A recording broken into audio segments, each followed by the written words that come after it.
Welcome back to NoticeGT. Today for our first story, if you don't know this already, Jaguar and Land Rover have merged.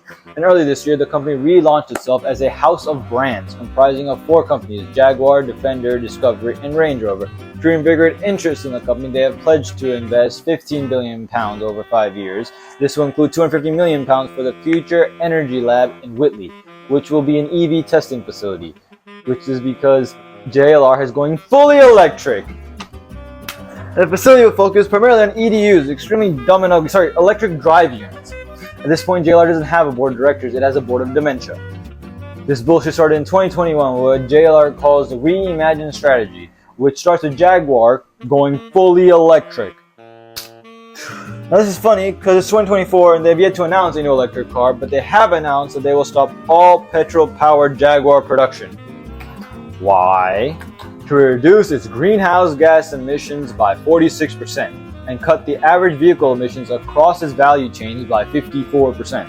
And then in parentheses, like always, it says primarily tailpipe emissions because electric cars are not better for the planet in any way, shape, or form. And if you buy one, it's the same thing as wearing cotton in the 18th century. Yes, you are supporting slavery, you Nazi.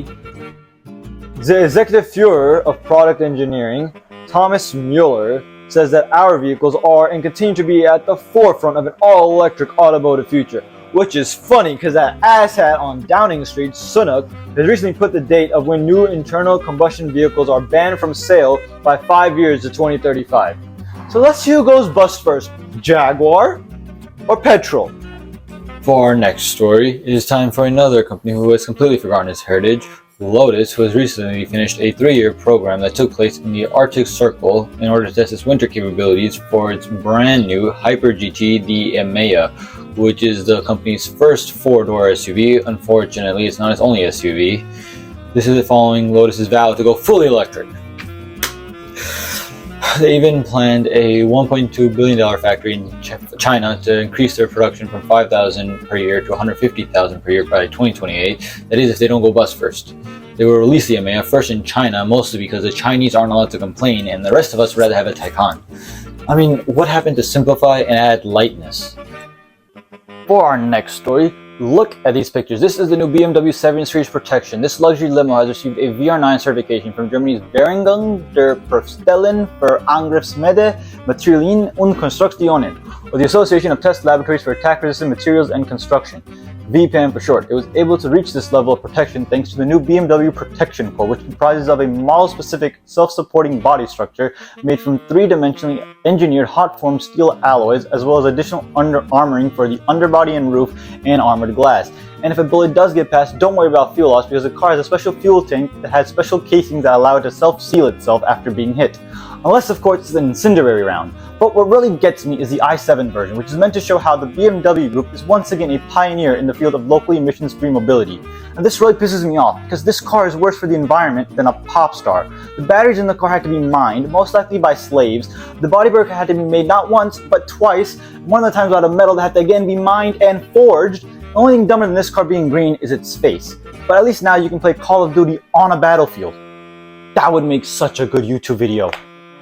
For our next story, it's time to go to Infiniti, who has just unveiled the new QX80, and here it is. It's the first new car in the company's renaissance, and according to Alfonso Albaiz, the Senior Vice President for Global Design, it's the first production model to be born under their new evolved design language, Artistry in Motion, which I suspect is just them drawing the first car they see driving on the road. Because the back looks like the new Lexus TX, the front emblems light up like a Mercedes, the front lights do a little show like Audi, it's got heads-up display, finally.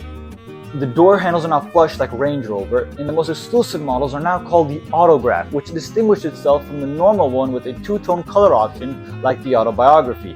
The interior is nice though, even I have to admit, and it's got something called biometric cooling, which according to them has an infrared sensor integrated into the headliner that can detect when a passenger is hot or cold and either instantly adjusts the temperature in the air accordingly, which is cool if you're too stupid to know when you're hot or cold, kind of like Lexus with their heated and cooled seats. You know, this car's kind of like an ugly chick. It's fine if I'm inside it, but if you ask me to stand next to it, and beyond. On to our final story. So for Ferrari's 70th anniversary of the arrival to the American market, Ferrari has recently unveiled their new V12 flagship, and here it is. It is called the Cilindri. This thing is so nice. Like, I know Ferraris are meant to be nice, but like, holy shit. This thing takes styling inspiration from the classic Ferrari Daytona. The reason it doesn't carry that name is because the SP3 Daytona already does. Now, it does have a new engine, the F140 HD, and from the technical blurb they sent out, the engineering on this thing is really cool. The engine itself is a 65-degree dry sump V12 producing 818 horsepower at 9,250 RPM and 678 newton-meters of torque at 7,250 RPM. It redlines at 9,500 RPM, and they were able to achieve this by lowering the rotating mass. That's basically the amount of weight the engine has to spin to produce power. One of the ways they were able to achieve this is by using titanium connecting rods, a new alloy for the pistons, and by rebalancing the crankshaft. They also boast how impressive the power curve is for this car, claiming that 80% of the total torque is already available at just 2,500 RPM. That's more than 542 newton-meters of torque at 2,500 RPM. That's more torque than the new Audi S5. It's able to achieve this thanks to a system of variable geometry inlet tracks which enable the length of the inlet track to be continuously varied. From my understanding, it's basically the inlet manifold is able to shrink or enlarge the diameter to allow more torque at low RPMs or more horsepower at higher RPMs. This beast is paired to a new 8-speed DCT, and yes, its MSRP will probably be in the low 400,000s, but it does come with a 7-year maintenance program and massaging seats.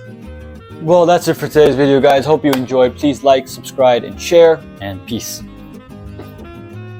Oh, and comment.